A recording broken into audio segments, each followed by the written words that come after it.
Okay.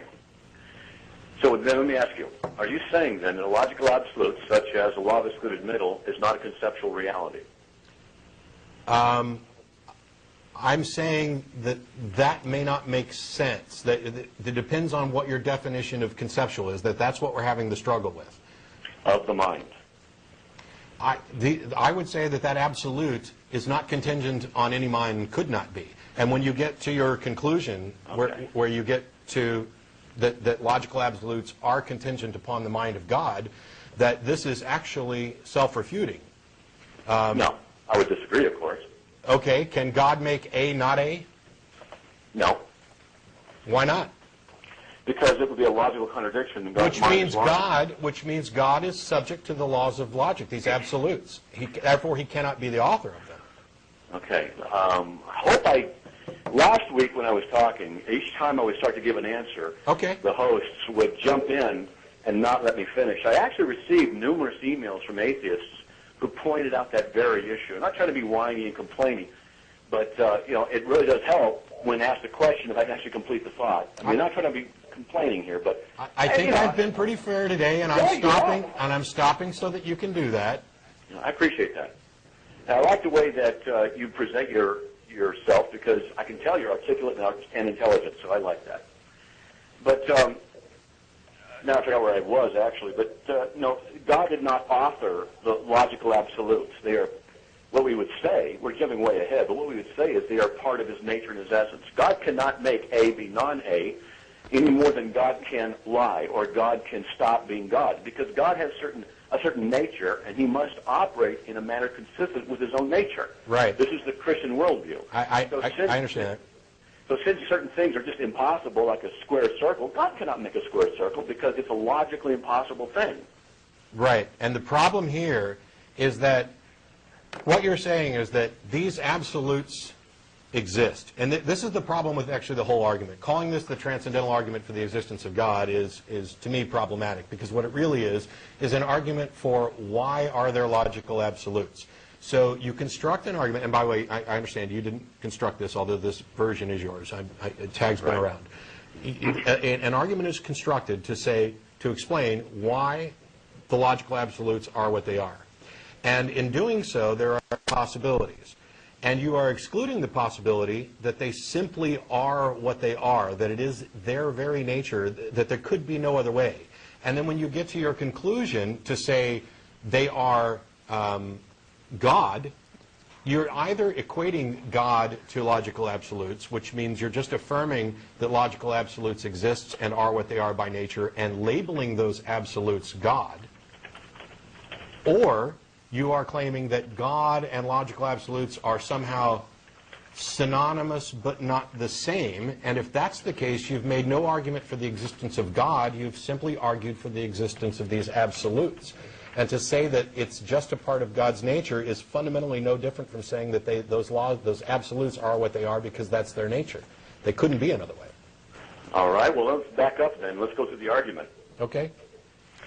See, logic does exist. We use it. It's based upon logical principles. We already went over those, the first, second, third laws of logic. The nature of these logical laws are that they are transcendent. They are not dependent upon space and time for their validity. They are conceptual in the sense that they exist in the mind. You cannot go out to a field and dig in a bunch of dirt and find the logical absolute called the law of identity. You cannot freeze them, weigh them, measure their length or their color. It doesn't work like that. Can I pause here for a second? Because I think this is where the first equivocation comes in. It's your show. Well, I just want to make, if you were right on the verge of getting to something important, I didn't want to stop you unnecessarily. What you're talking about there, this conceptual thing, by the way, I still assert that there's an actual logical fallacy, an inductive argument error in there. But when you're saying that they exist in the mind, no, they don't. That's almost metaphorical. If no minds existed, these things would still be true. These absolutes go to the essence of what is, and I guess we could say what is possible. They are the essence of everything. And whether or not there's a mind, they still are what they are. And that is, I mean, They apply to themselves. They apply to reality. They apply to mind. They apply to everything. Actually, and you've said they even apply to God. Okay, hold on. Too many things.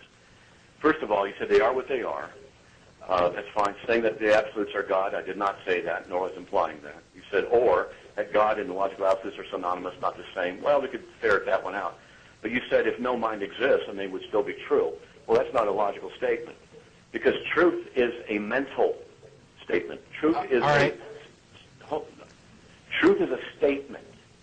Now, if no mind exists, there can be no truth. There can only be reality and actuality. This is where you have essentially palmed a card in the argument, because the logical absolutes that you're talking about are operating at a meta level, and then when you say they're conceptual, you're applying them. You're actually I'm saying they're conceptual by nature. The statement, for example, the law of identity, something is what it is a statement, and it's a truth. Truth exists only when minds exist. Truth only exists when minds exist. Statements are of the mind. So what you're saying is that let's just say, and I realize that this is going to be contradictory. Hopefully you'll be able to go along with it. Let's just say that there is no mind anywhere. The universe is exactly identical, except that there are no minds. Okay? Then there is no truth. But that's not what the logical absolutes are about. They're not about truth. They're about essence.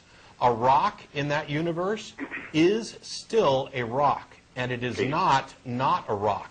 It doesn't matter if there's somebody who can assess the truth, put a valuation on the truth. Those absolutes go to the essence and not the evaluation of it. On the contrary, logic reflects reality. This is why we're able to do mathematics. This is why we're able to make conclusions that work in the real world. The meta-analysis you're trying to get to is an attempt to distinguish the ontological nature of them from the truth statements of what they are, separate them, which I think is a category mistake on your part, and then say there is no real reality relationship. And obviously that cannot be the case, because we exist in reality. We use them all the time. You're the one. Logical absolutes are statements. And they do relate to truth, because it is true that a statement cannot be both true and false at the same time, because the nature of the second law of logic states a statement cannot be both true and false at the same time.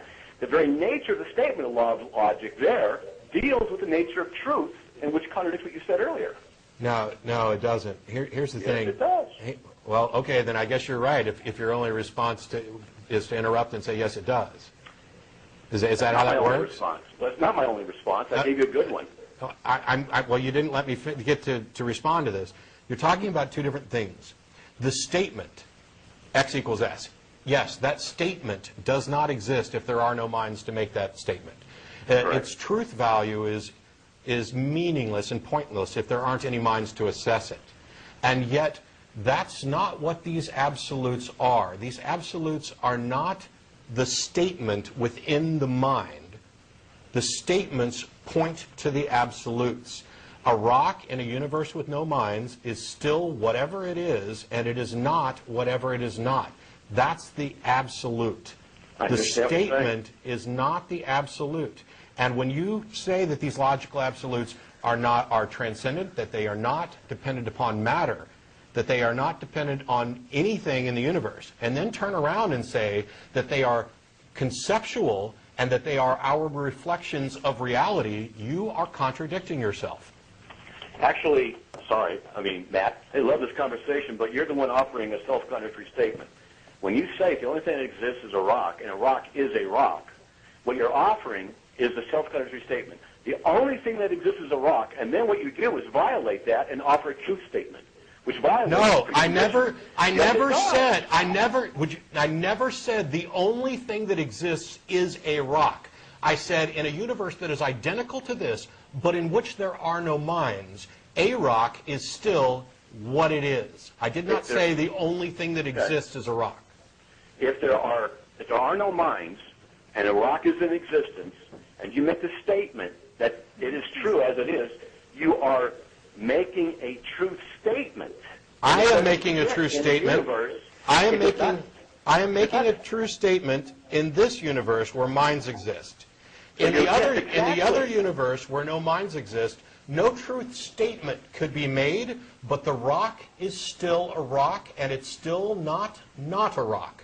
Then what you're doing is affirming that the law of identity is still true, whether or not you're there to know it or not. Exactly. That's what we mean by absolute and non-contingent. So then you have a non-contingent, conceptual absolute, not dependent upon a mind. Not conceptual. That's the How that's can the a point. statement not be conceptual? The statement is occurring in this universe. There would be no statement in the other universe, but the essence would be the same.